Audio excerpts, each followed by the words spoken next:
Hi, I'm Brendan Fogarty with Fogarty's Home Services. We've been able to help so many homeowners with their home comfort issues. Here's our General Manager, Mike Dentamaro, to tell us more. Let's take a look.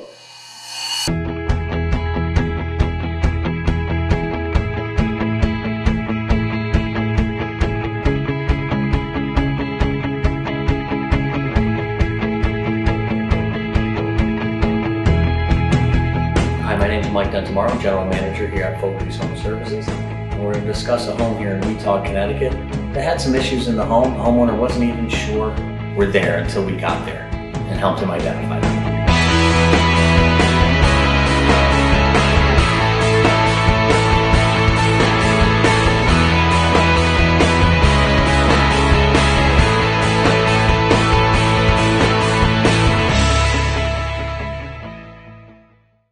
So this homeowner knew he had some problems in the home. He just wasn't sure what it was. One of the first things he said was, just need you to identify if I have problems in my attic. And based on our questionnaire and our process, we were able to identify what the actual concerns were in the home. During that questionnaire, I was able to identify that they had ice damming issues. He was unaware that that was really something that stemmed from the attic, so he didn't really know that. And a few other things, comfort issues in the home and the kids' room being colder and things like that. But then when I got into the attic and identified old, dirty, nasty fiberglass insulation and improper cover over the pull-down stairs, there was something there, but it wasn't airtight, right? He had a whole house fan, 3x3 hole in the ceiling that leaked a lot of air. There was mouse droppings and things like that, which I identified when I got into all the fiberglass and really realized, okay, there's issues going on up here. So as you can see, we've removed everything that was in here. What was in here was fiberglass. There was actually two layers. There was fiberglass batting, old, probably from the 70s. And then on top of that, some blown in white fiberglass, which as we know doesn't hold the best R value. We're trying to get all this batting under here because batting is unacceptable. It's nasty, mold gets created. It's just no good for your house at all. You can see our insulated storage deck here. This is our silver glow. Our silver glow also has a graphite in it to increase the R value and strengthen its stability as well. These are one of the steps that we do. We start with silver glow, followed by OSB board, and we screw into the existing deck for the joist.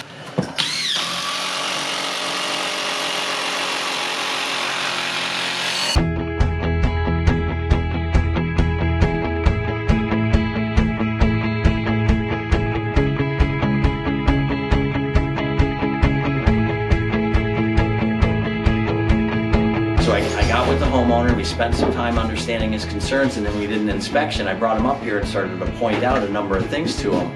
And he knew a few things, because he's got a whole house fan, if you can see our cover in the background, and he had done his best to construct a cover for it with, he had framed it out and was using a few things, but it wasn't airtight, and it was very difficult to open back up when he was going to use the fan and everything like that. Of course, the pull down stairs that are here that you can see our cellulose hose coming up through had a little bit of a cover over there, but something that wasn't airtight.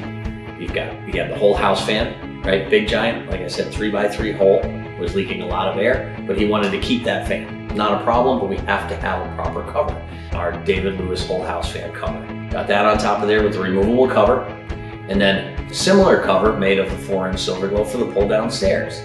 Fantastic. So now we had the stair cover, whole house fan cover, and an insulated deck to get to and from both things. And then the guys started doing all the air sealing, closing up every open penetration with a 1-part fire blocker zip foam. All the top plates, all these areas where all the air was leaking up into his house, hitting his roof deck and causing the snow to melt and causing the ice damming.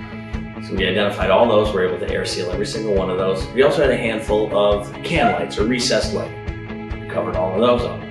Once all those parts and pieces came together, then it was time to blow our TruSoft Cellulose insulation.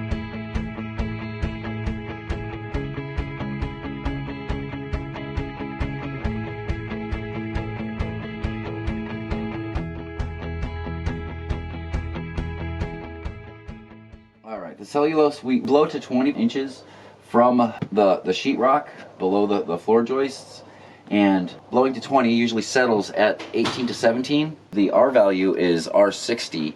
once we blow that at 20 and settling at 18 to 17, which is a higher percentage than your typical fiberglass, either blown in or batting. With attics that are meant to breathe, we have our baffles, and we make sure we put those in securely. We put rock wool down there after air sealing. That prevents the cellulose from going down into the soffit area and clogging that up.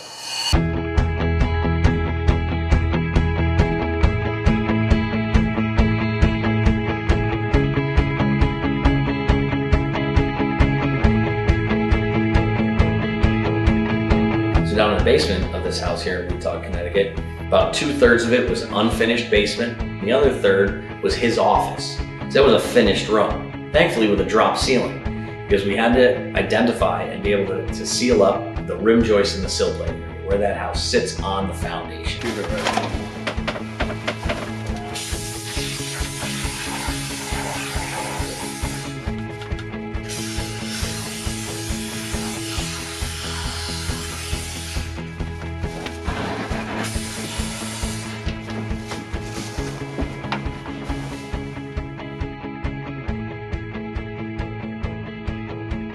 Once we were able to accomplish all of that, now we can guarantee we've stopped all the air loss and the heat loss from getting into the attic and hitting the roof deck and melting the snow and causing the ice damping. And of course, the other benefits of that is those rooms, his kids' rooms that were cold in the winter, they're going to be now a consistent temperature of the rest of the house. He's not going to have any hot rooms in the summer, cold rooms in the winter, which is what we identified was really going on. And his bills are going to be lower. Right? It's going to take him a lot less to have to keep the house at that nice temperature. I'm Ramon Diaz. I'm Eric Adulski. I'm Mike Dentamaro. And I'm Brendan Fogarty, Fogarty's Home Services. We fix uncomfortable homes.